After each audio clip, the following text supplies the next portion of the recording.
Hey there, community groups. Here we are now at session 4. I'm super excited to be back teaching you once again. So let's turn together to Mark chapter 9. We'll be looking at verse 50 in just a few moments. We're talking today about being at peace with one another. That's the next in our series. Now, what I like about all the other one another's is that they derive primarily from the apostles, mostly from Paul, a few from Peter, but this one in particular I really like because these are the words of Jesus.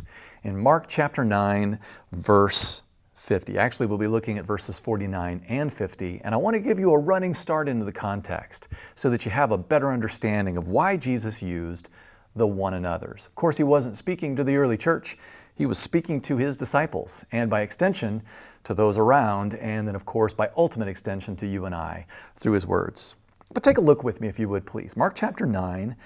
Let me read a few excerpts from the entirety of the context of this passage. Now, this is a passage that parallels Christ's Sermon on the Mount, which is his sample sermon. I believe he preached that kind of a sermon frequently over and over whenever he traveled to a new area. And if you read Matthew chapters 5, 6, and 7, you can see what the content is.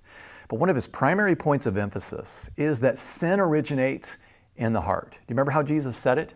You've heard that it's been said that if you kill your brother, that's bad. But I say to you that if you hate your brother without cause, then you've already committed that sin of murder in your heart. You've heard that it's been said that if you commit adultery, that's sin. But I tell you that if you lust after a woman, you're already committing the sin in your heart. So Jesus very skillfully points out that sin originates in the heart, not in the actions. And we're going to see that theme coming up as he speaks to his disciples here in this passage as well. So let's come back to that idea of sin's origin in the heart. Not only does sin originate there, but also any ways that we might be a blessing to other people. That originates in the heart too. So let's take a look. I'll skip a few excerpts from this passage, but I'll begin in verse 43. And if your hand causes you to sin, cut it off. Jumping down, if your foot causes you to sin, verse 45, cut it off. Verse 47, and if your eye causes you to sin, tear it out. Is Jesus saying, cut off your hand, cut out your eyes, cut off your feet? No, of course not. But he makes the point here in verse 47, it is better for you to enter the kingdom of God with one eye than with two eyes to be thrown into hell. So if there's something in your life that's creating sinful habits, it's better for you to practice some form of amputation, not literally, but maybe you just need to put some things out of your life. And here's what Jesus says, where their worm does not die, the fire is not quenched, verse 49 now, for everyone will be salted with fire.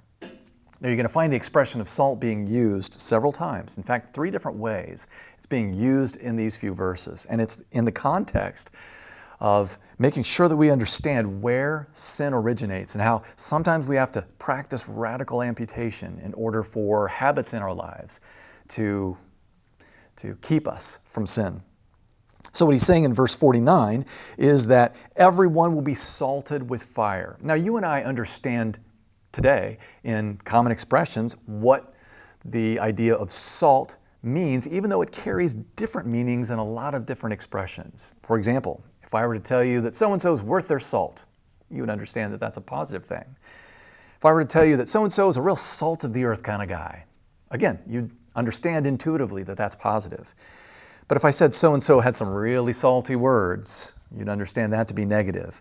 Or be careful listening to so-and-so, take it with a grain of salt.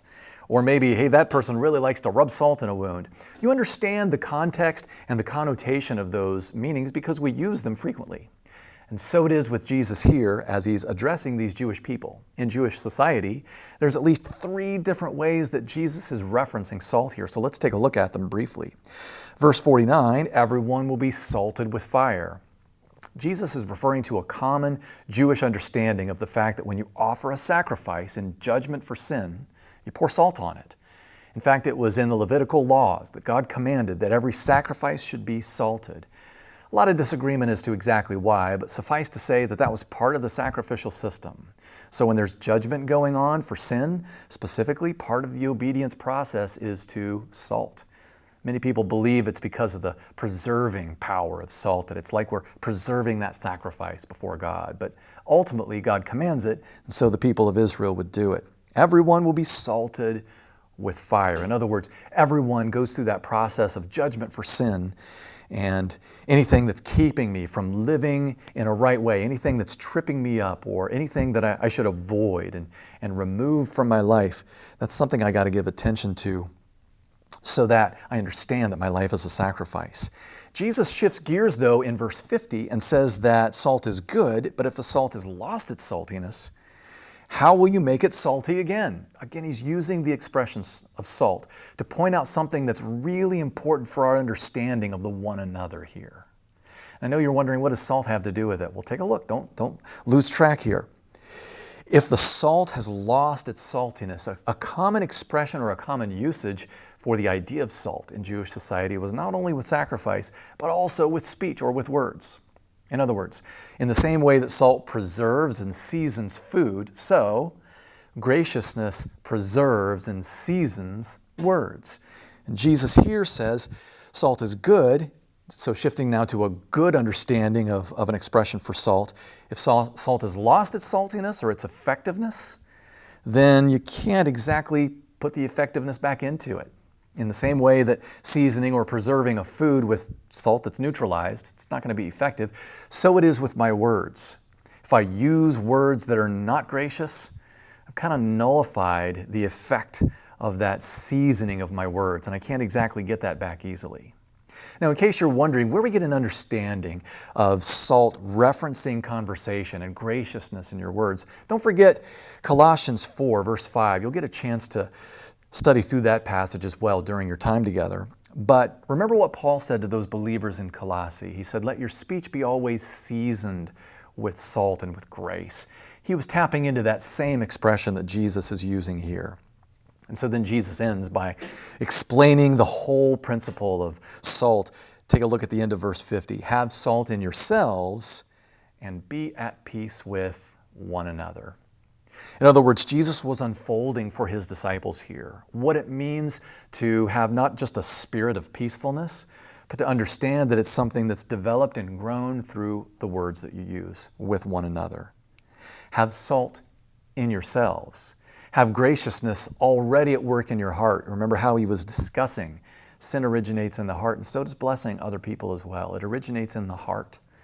That is, if Jesus is in the actions and if he's in the heart of who I am, if that really is the case, it will come out in my words and in my actions.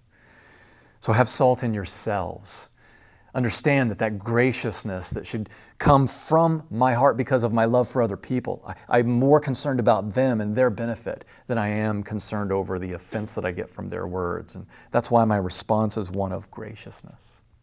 Now, we oftentimes think that being at peace with other people means clamming up. Fine, I'm not going to say anything. I'm mad at that person, so I guess I'll just kind of keep my distance. And Jesus says no. The truth is that you have salt in yourselves. There's a heart of love for that person that should drive you to words that maintain peace. So let me encourage you, friends, be at peace with one another through the gracious words that God has called us to use with one another.